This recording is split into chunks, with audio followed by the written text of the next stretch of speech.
Hello everyone and welcome back to the GSMC Fantasy Sports Podcast, brought to you as always by the GSMC Sports Network. Hope you guys enjoyed that first segment. Before we get into the second segment of today's show, I do want to remind you guys yet again that if you do feel so inclined, please consider leaving a tip or donation at the link gsmc.cloud. Is a huge support to both me and my fellow podcasters and the network. Also, since I am going to become a live show, you might want to make yourselves available to all the ways you can communicate with me through Super Chat, Super Thanks, and Super Stickers, because I do want to get your guys' input. You are a huge part of the show, and I do want to get your opinions on certain things, especially as we get closer and closer to the start of fantasy football. But without further ado, let's stick in the realm of college fantasy football for the time being, and let's talk about Emeka Egbuka's teammate, another guy with a lot of experience in this Ohio State offense, another guy who's looking to have a huge role and say in this system. And that is, of course, in the backfield, Mr. Treveyon Henderson. Now, when we think about college football running backs, they either are good at one or two things. One being that they're either a very explosive runner, and two being that they're a workhorse runner. Treveyon Henderson is the only running back I can really think of who combines both traits so well, and most importantly, knows his role in the system and knows that he's going to get some carries, but he's also not necessarily going to be the focal point of everything that Ohio State does. And also, health has always been a big concern. So, while he's a very well-rounded, balanced running back, that's a perfect fit for any fantasy squad. He also has missed a lot of games. In fact, last year he missed 4 games. But on 156 carries, he garnered 926 yards for 11 touchdowns. He also added 229 receiving yards to that total. But overall, outside of those 4 games, he missed 7 games in the past 2 years. So you really have to weigh your options here. Because Treveyon Henderson is one of the more remarkable running backs we've seen in recent years because he has so much power, but he also has a lot of explosiveness combined with that. He can grind out runs, and he can break them out too. And so I'm really excited to see. Let's talk about his best fantasy games. Best was against Wisconsin, 28.7 points, 24 carries, 162 yards, and 1 touchdown. His worst was against Indiana, only 4.7 points, 12 carries, 47 yards, 0 touchdowns. So I feel like while Treveyon Henderson perhaps could be the best running back in fantasy college football this year, it also varies on the necessity he brings. How necessary is he to what your game plan is going to be against certain teams?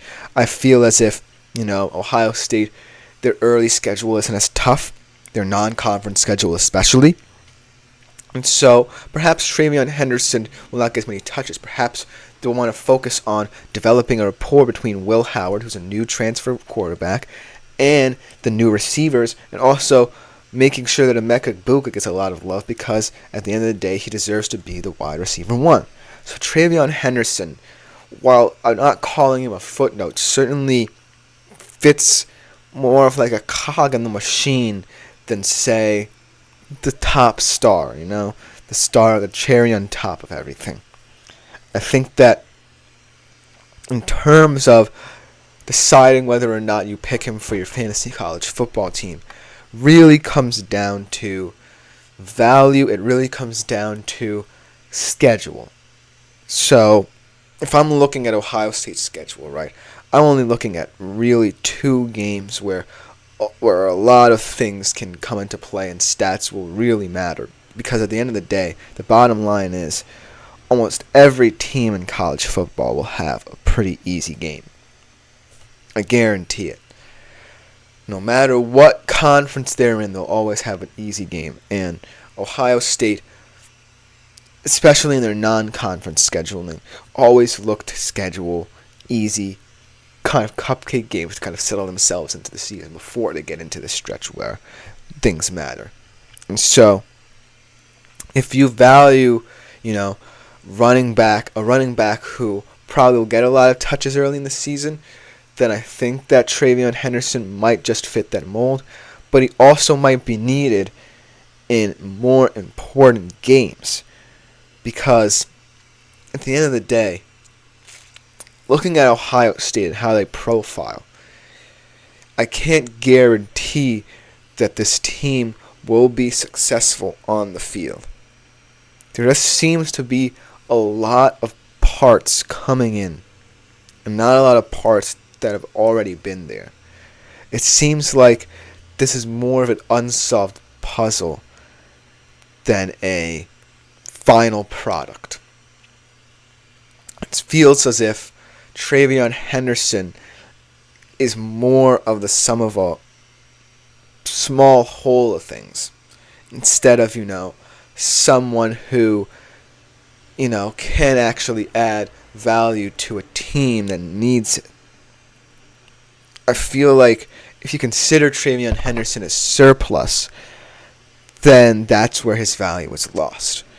Because at the end of the day, the bottom line is, when you consider running backs, especially in college football, there's not going to be, as quote-unquote a big of a drop-off as you would expect in, say, the NFL. Because in the NFL, you have a lot more top-end talent because there's just more and more young talent coming in who's unproven.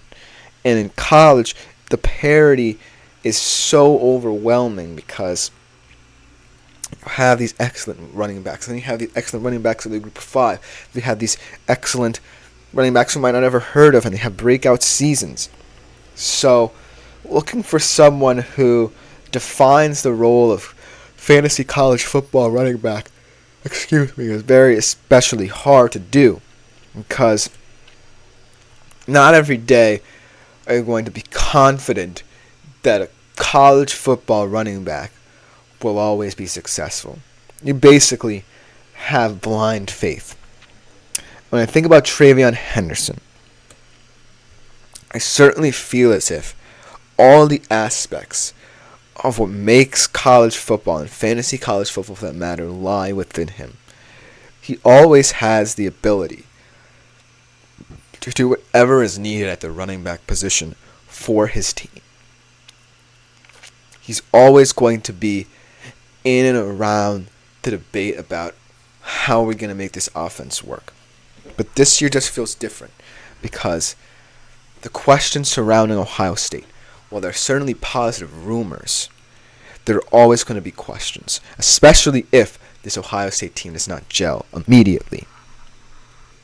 And Treveyon Henderson, well, he fits a certain kind of profile. Does he fit Ohio State's profile for what they want to do this year? And in all reality, Quinshon Judkins is perhaps the guy who's going to get most of the carries this year. Treveyon Henderson does seem to be kind of an afterthought. But the hope and silver lining in what Treveyon Henderson brings is, well, I can be a guy who doesn't always have to play every single snap, but every snap that I play matters. I'm kind of thinking of, say, a Reggie Bush, Lendell White situation where there's a lot of different scenarios where either one or another or both of them are on the field. And sometimes it didn't work out, as we saw, to my benefit as I'm a Texas fan, but no more. That kind of system could come in handy for Ohio State if they play their cards right. Because Quinshon Judkins is a star, Treveyon Henderson is more of a solid player. He fits, like I said, the profile of what you want. If you're more of someone who likes the big flashy stats, if you're intrigued by the big flashy stats, then by all means, go for a Quinshon Judkins, go for an Ollie Gordon. But there are guys out there who kind of feel more important to their squads. And those are the guys who have been with them through thick or thin. Treveyon Henderson could have transferred. He could have gone somewhere else once Quinshon Judkins came in. But he chose to stay because he said, hey, I see the potential that this team could have, and I could be a huge part of that. And the thing is, that's what every quarterback wants. While Will Howard will be pleased to have someone like Quinshon Judkins in the backfield because it alleviates some of the burden he has in terms of what he brings to the passing game, it also allows for him to kind of calm down, and relax within a setup that works for him. He doesn't always have to be this guns a-blazing quarterback that, has to bring it every single week. He can be a guy who supplements this offense and is serviceable. When I look at the two players who I talked about, Ibuka and Henderson, they have very little runway right now to fully be stars because they're heading into the twilight years of their college careers and they want to go into the NFL. The reason why I think that these are make-or-break seasons for them, though, is that if they're the best players in this Ohio State team, let's say, and that's a testament to the character they developed for Ohio State, because right now Ohio State should be all about developing the character of these players and developing a rapport that will carry over into the future if they really want to truly make themselves a Big Ten contender for years to come. And while Ibuka and Henderson, like I said, aren't going to be a part of that process, this season, experience will matter for Ohio State. More importantly than any other team in college football I can think of. Because so much pressure is on everyone else. But you forget about the players in-house. You forget about the pressure they might have. You forget about the careers they might have. And so these two players, while not necessarily the most exciting fantasy prospects, are guys that you definitely want to have on your team because the name of the game is experience. And Treveyon Henderson and Emeka Egbuka, for that matter, bring that in spades. That's about do it for this segment. Coming next, we switch from a cemented, experienced wide receiver and running back for Ohio State to a transfer wide receiver for one of the SEC's newcomers. You definitely don't want to miss this segment because I love this guy. I love talking about him. We'll be right back after this short break.